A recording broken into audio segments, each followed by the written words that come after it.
완도와 더불어 함께하는 완도 주사랑교회. 오늘 우리에게 주신 거룩하신 하나님의 말씀은 시편 116편 1절에서 7절까지 말씀입니다.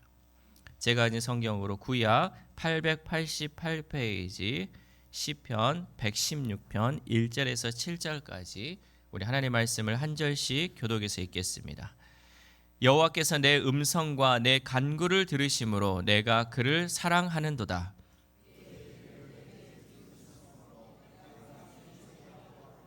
사망의 줄이 나를 두르고 수월의 고통이 내게 이름으로 내가 환난과 슬픔을 만났을 때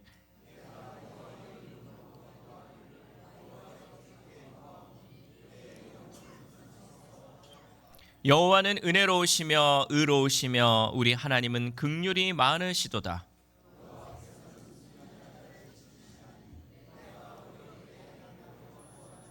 같이 읽겠습니다. 내 영혼아 내 평안함으로 돌아갈지어다. 여호와께서 너를 후대하심이로다. 아멘. 할렐루야. 우리 옆 사람과 인사하겠습니다. 축복합니다.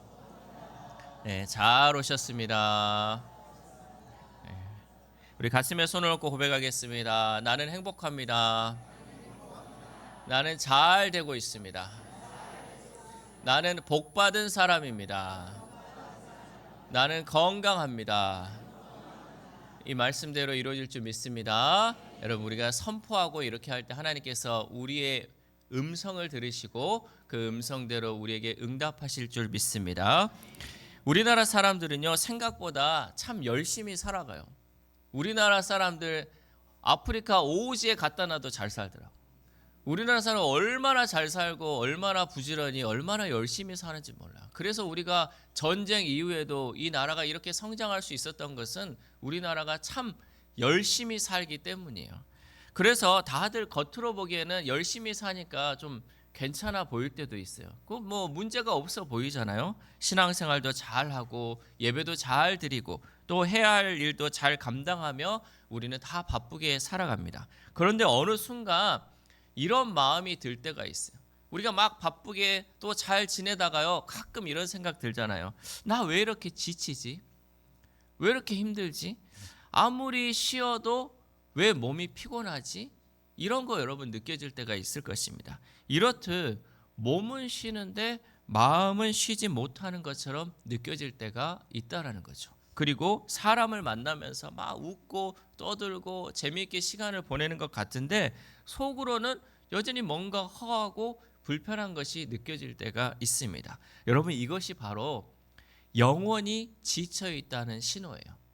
그러니까 우리가 겉으로 볼 때는 아무렇지도 않고 겉으로 볼 때는 잘 사는 것 같아요. 그러나 마음 한구석에는 뭔가 불편함이 있고요. 마음이 뭔가 지쳐 있는 것 같다. 그러면요, 영혼이 지쳐 있다라는 것이죠. 오늘 시편 116편은요, 바로 그런 상태를 지나온 한 사람이 하나님 앞에서 고백하는 시입니다.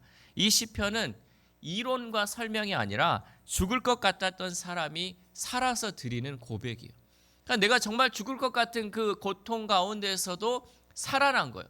하나님 앞에서 어떻게 했기에 살아났다라는 그 실제의 간증을 보여주는 시이다는 거죠. 그래서 오늘 말씀은 지친 영혼은 어디에서 어떻게 쉼을 얻는지, 또 지쳐있는 우리에게 아주 실제적인 길을 보여주는 말씀이죠. 그렇다면 우리에게 있어서 진정한 영혼의 쉼은 무엇인지 오늘 말씀을 통해 함께 은혜 받기를 소망합니다. 첫 번째, 지친 영혼은 하나님께 솔직히 부르짖을 때 쉼이 시작합니다. 뭐 할 때? 솔직히 부르짖을 때 영혼의 쉼이 시작된다는 거죠. 시편 116편 1절에서 2절 말씀. 시작. 여호와께서 내 음성과 내 간구를 들으심으로 내가 그를 사랑하는도다. 그의 귀를 내게 기울이셨으므로 내가 평생에 기도하리로다. 아멘. 이 시편은 다른 시편과들과는 다르게요, 나는 하나님께서 나를 도우셨다라는 것들이 보통 시편의 시작인데, 여기에서는 어떻게 시작하냐? 하나님이 내 기도를 들으셨다라고 시작하고 있습니다. 여기에서 핵심은 뭐냐? 들으심이에요. 하나님이 들으셨다는 거죠. 히브리 원어로 듣다라는 것은 쉐마 이스라엘, 들으라 이스라엘 하는 것처럼 이 쉐마라는 뜻인데요. 이것은 단순히 소리를 인식하는 것이 아니라 귀 기울여 응답하시며 적극적으로 들으시는 것을 의미합니다. 여러분, 우리끼리 이제 어른들이 얘기할 때는 얘기하는 걸 들을 수 있잖아요. 그런데 어린 아이가, 이 작은 아이가 우리한테 얘기할 때 우리는 어떻게 들어요? 여기 서서 이렇게 그래 얘기해봐, 들어줄게 라고 안 하잖아요. 어떻게 하냐면요, 몸을 숙이면서 그 아이에게 높이를 맞추면서 귀를 기울이면서 어떻게 얘기하는지를 듣는 거죠. 여기서 듣다라는 것은 그거예요. 하나님께서 우리가 기도하는 것을 그냥 멀리서 듣는 것이 아니라 귀를 기울이면서 자세히 그 내용을 듣고 거기에 적극적으로 응답하신다라는 것을 포함하고 있다는 거죠. 하나님은요, 우리가 기도하는 것을 그냥 스쳐 지나가는 것으로 들으시는 것이 아니라 내 기도에 반응하는 분이시다라는 것이죠. 그런데 시편 기자의 상태를 보면요, 이 사람은 지금 평온한 상태가 아닙니다. 3절 상반절 말씀을 보면 이렇게 표현하죠. 시편 116편 3절 상반절 시작. 사망의 줄이 나를 두르고 스올의 고통이 내게 이름으로. 아멘. 쉽게 얘기해서 뭐냐? 죽을 것 같다는 거예요. 지금 사망의 줄이 나를 두르고 있어요. 스올이 고통이 내게 이르고 있다라는 거죠. 극심한 스트레스, 극심한 그 어려움 가운데 이러한 고백을 하고 있다라는 거죠. 이런데 이 상황 속에서 이 사람이 무엇을 했느냐? 이 사람이 지금 죽을 것 같은 그 어려움 가운데 뭐 했냐? 기도했다는 거죠. 그러나 우리의 모습은 어떻습니까? 우리는요, 반대로 해요. 우리는 지치면 어떻게 하냐? 기도를 쉬어요. 힘들면 기도도 안 하고요, 예배도 안 나오고 집에 처박혀가지고 아무것도 안 해요. 내가 너무 힘들다, 내가 너무 지쳤다, 나 너무 할 것도 없다라고 한다는 거죠. 그래서 더 지치게 만드는 거예요. 그런데 시편 기자는요, 자신의 힘듦을 숨기지 않았습니다. 버티지도 않고요, 그 모든 내용을 이래이래 정리도 안 하고요, 그냥 하나님께 나 힘들다라고 하나님께 가져온 것이죠. 그냥 있는 그대로 하나님, 나 너무 힘들어요, 하나님 나 지금 무너질 것 같아요 하면서 자신의 그 감정을 하나님께 토로하면서 나오고 있다는 거죠. 여러분, 이게 바로 우리 영혼의 쉼의 시작이에요. 그러니까 내 감정, 내가 힘든 이 모든 것을 하나님께 가지고 나오는 것이 바로 영혼의 쉼에 대한 시작이다라는 것이죠. 왜냐하면 이 쉼이라는 것은요, 내가 강해지는 데서 오는 것이 아니라 하나님께 나아가는 데서 시작되기 때문이에요. 내 영혼이 쉬는 것은 하나님께 나아올 때 그 영혼의 쉼이 시작된다라는 것이죠. 여러분, 혹시 요즘 우리의 기도가 줄어들고 있지는 않습니까? 우리의 기도가 줄어든 이유는요, 바빠서가 아니라 내 영혼이 지쳤기 때문입니다. 그렇다면 오늘 이 말씀 앞에서 우리는 다시 시작해야 합니다. 잘하려고도 하지 말고요, 견디려고도 하지 마십시오. 그냥 이렇게 기도하십시오. 하나님, 나 너무 지쳤습니다. 하나님, 나 너무 힘듭니다 라고 하나님 앞에 내 감정 솔직하게 얘기하십시오. 이렇게 고백하며 기도할 때 그때부터 내 영혼이 쉼이 시작되는 줄 믿습니다. 여러분, 이렇게 한번 나와 보십시오. 그러면요, 그동안에 지쳤던 것들이요, 어느 순간 해결되기 시작돼요. 어느 순간 이 답답했던 것들이 내려가기 시작한다라는 거죠. 그러므로 우리는 내 영혼의 지침을 숨기지 말고 하나님께 솔직히 고백함을 통해 진정한 영혼의 쉼을 시작할 수 있기를 소망합니다. 두 번째, 지친 영혼은 하나님의 성품을 다시 붙들 때 회복됩니다. 지친 영혼이 회복되기 위해서는 무엇을 해야 된다? 하나님의 성품을 다시 붙들어야 한다는 거죠. 시편 116편 5절 말씀 시작. 여호와는 은혜로우시며 의로우시며 우리 하나님은 긍휼이 많으시도다. 아멘. 여기서 시편 기자는요, 그 전에 자신이 처한 이 상황을 설명하다가 갑자기 하나님을 설명하는 거예요. 내 상황이 지금 이렇게 죽을 것 같은 그 어려움 가운데 있었습니다 라고 얘기하다가 갑자기 하나님은 이런 하나님이십니다 라고 설명을 하고 있다는 거죠. 여러분, 이게 굉장히 중요합니다. 우리는 보통 이렇게 가죠. 문제가 오면요, 그것을 내 감정으로 받아들이고 결론은 더 큰 낙심으로 가게 됩니다.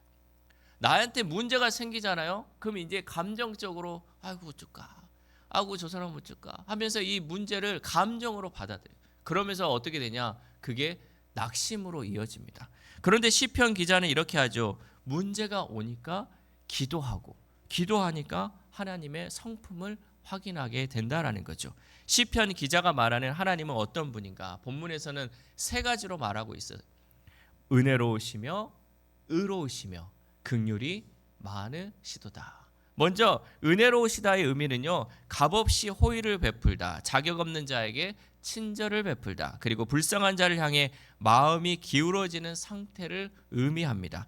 본문에서 시편 기자가 하나님을 은혜로우시다고 말한 것은요, 내가 지금 사망의 줄 스올의 고통 속에서 하나님께 부르짖었는데 하나님은 나를 판단하지도 않으시고 정죄하지도 않으시고 조건을 요구하지도 않으셨습니다. 대신에 하나님은 그냥 자격 없는 나에게 친절과 사랑을 베푸셨기에 하나님은 은혜로우시다라고 고백할 수 있었다는 거죠.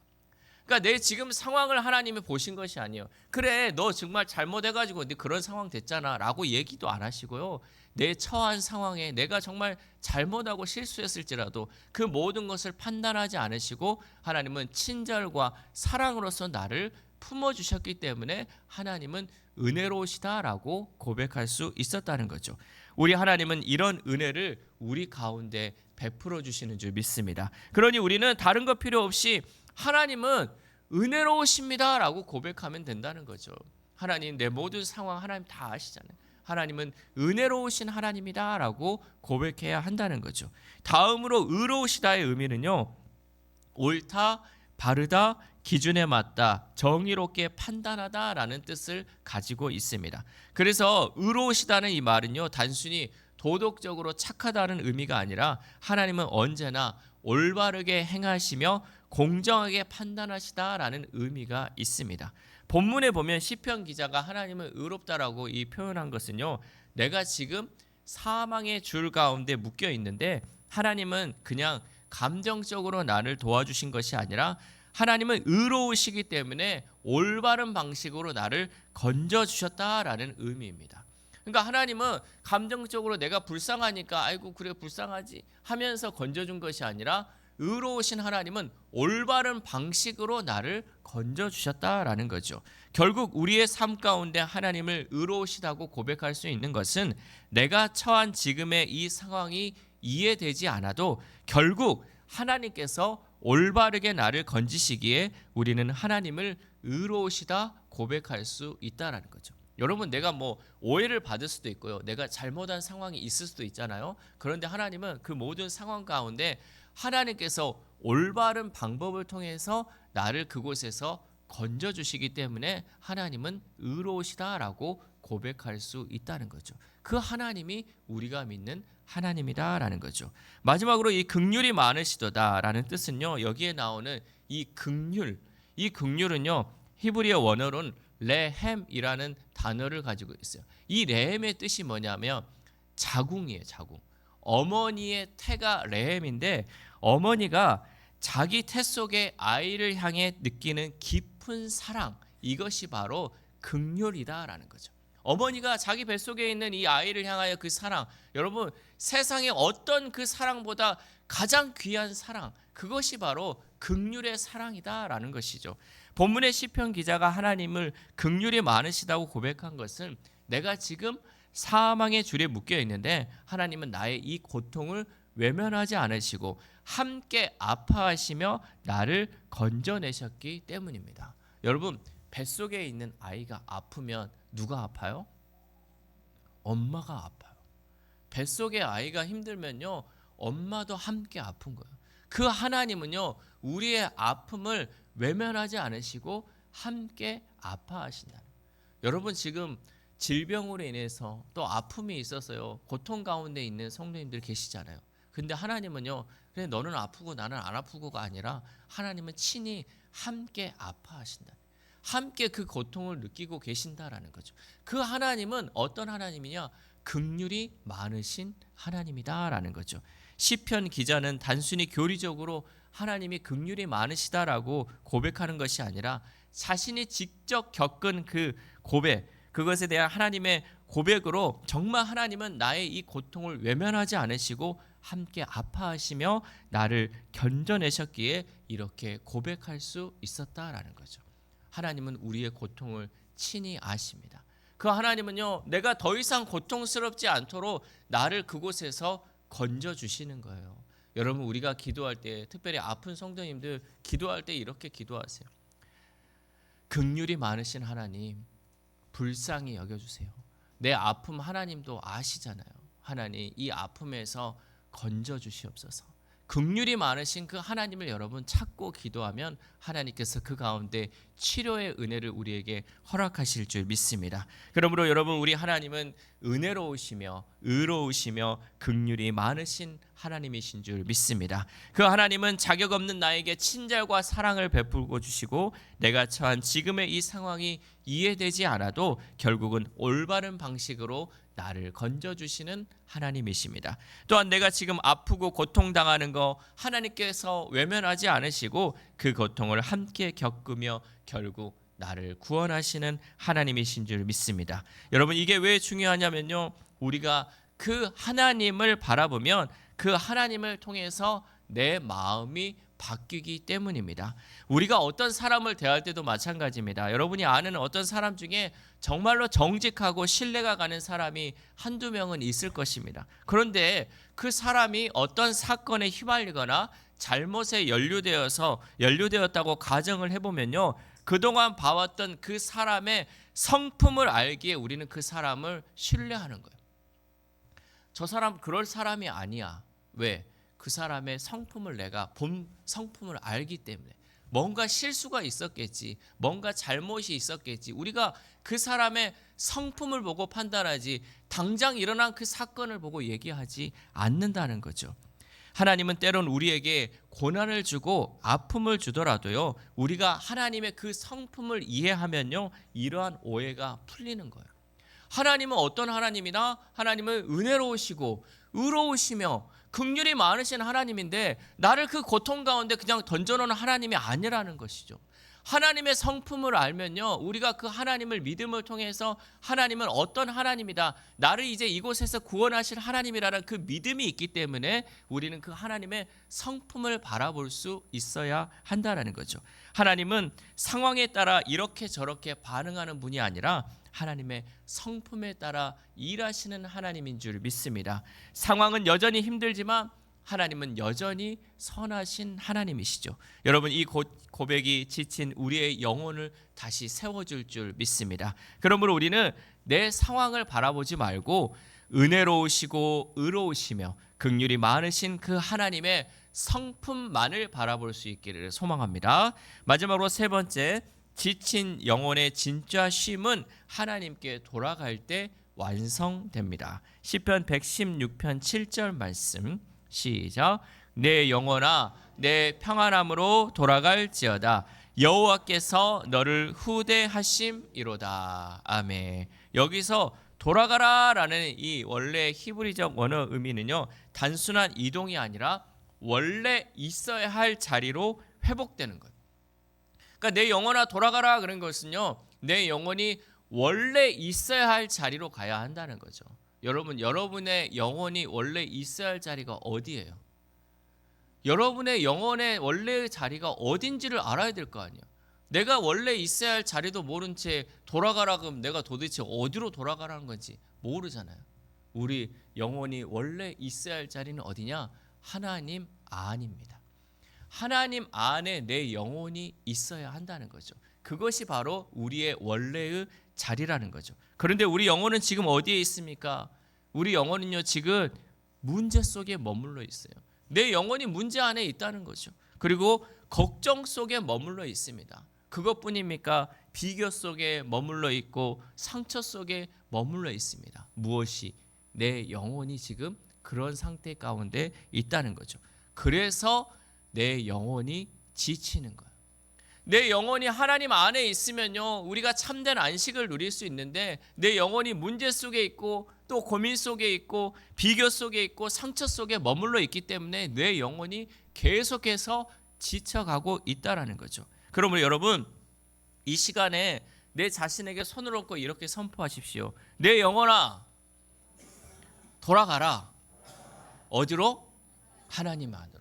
내 영혼아, 하나님 안으로 돌아가라. 아멘.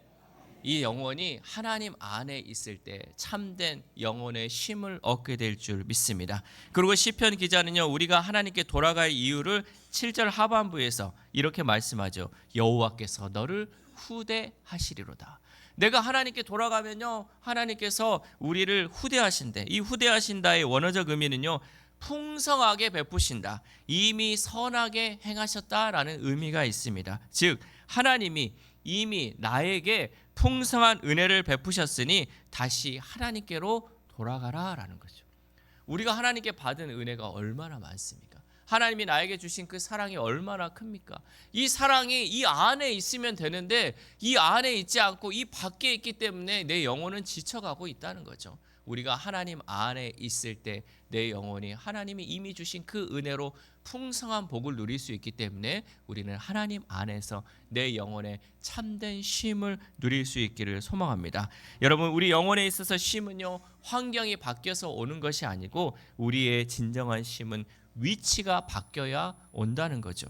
문제 속에 있던 시선을 하나님께 옮길 때 그때 우리 영혼의 쉼이 오게 되는 줄 믿습니다. 그래서 오늘 우리는 이렇게 결단해야 합니다. 나는 이제 더 이상 문제에 머물지 않고 다시 하나님께 돌아가겠다. 내 영혼을 하나님께로 돌이키겠다라고 결단해야 할 줄 믿습니다. 사랑하는 우리 사랑교회 성도 여러분, 오늘 말씀은 분명히 말씀합니다. 지친 영혼은 억지로 버틴다고 회복되지 않습니다. 지친 영혼은 하나님께 나아갈 때 쉼이 시작되고 하나님의 성품을 붙들 때 회복되며 하나님께 돌아갈 때 완성되는 줄 믿습니다. 혹시 오늘 이 자리에 겉으로는 괜찮아 보이지만 속으로 많이 지쳐있는 분이 계십니까? 아무에게도 말 못할 무게를 혼자 짊어지고 계신 분이 계십니까? 오늘 하나님이 지쳐있는 영혼들을 향하여 이렇게 말씀하십니다. 이제는 그 수고하고 무거운 짐을 다 내려놓고 내게로 돌아오라라고 말씀하십니다. 여러분, 지친 영혼은 더 강해져야 사는 것이 아니라 하나님께 돌아갈 때 사는 줄 믿습니다. 그러므로 오늘 믿음으로 선포하십시오. 하나님, 지친 내 영혼이 하나님 안에서 쉬겠습니다. 이 고백을 통하여서 하나님 안에서 진정한 쉼과 회복을 누리는 저와 여러분 되시기를 주님의 이름으로 소망합니다. 기도하겠습니다. 하나님 감사합니다. 오늘도 저희를 주님의 전으로 불러주시고 지친 저희의 영혼을 어루만져 주시니 감사를 드립니다. 주님, 우리는 그동안 참 많이 버텨왔습니다. 겉으로는 괜찮은 척하며 살아왔지만 우리의 속사람은 이미 지쳐 있었고 말하지 못한 무게들을 혼자 끌어안고 살아왔음을 고백합니다. 수고하고 무거운 짐을 진 채 주님께 나아오기보다 스스로 감당하려 했던 우리의 모습을 용서하여 주옵소서. 우리에게 눈물은 있었지만 기도는 없었고 한숨은 있었지만 주님을 향한 부르짖음은 점점 사라졌던 우리의 연약함을 불쌍히 여겨 주옵소서. 그러나 하나님, 오늘 말씀을 통해 우리가 다시 돌아가야 할 곳이 어딘지를 깨닫게 하시니 감사를 드립니다. 하나님은 은혜로우시고 의로우시며 긍휼이 많으신 하나님임을 다시 깨닫게 하셨사오니 그 하나님께 돌아감으로 진정한 쉼과 회복을 누리는 우리들이 되도록 인도하여 주옵소서. 특별히 하나님, 우리의 환경이 바뀌지 않고 상황이 달라지지 않아도 오직 우리의 영혼이 하나님 안으로 들어가 참된 쉼을 누릴 수 있도록 도와주옵소서. 그래야 지친 마음 위에 다시 평안을 부어주시고 무너진 중심 위에 다시 믿음을 세워주셔서 닫혀있던 영혼의 문이 다시 주님을 향해 열릴 수 있도록 성령님 역사하여 주옵소서. 이 모든 말씀 우리 영혼의 참된 쉼과 안식이 되시는 예수 그리스도의 이름으로 기도드립니다. 아멘.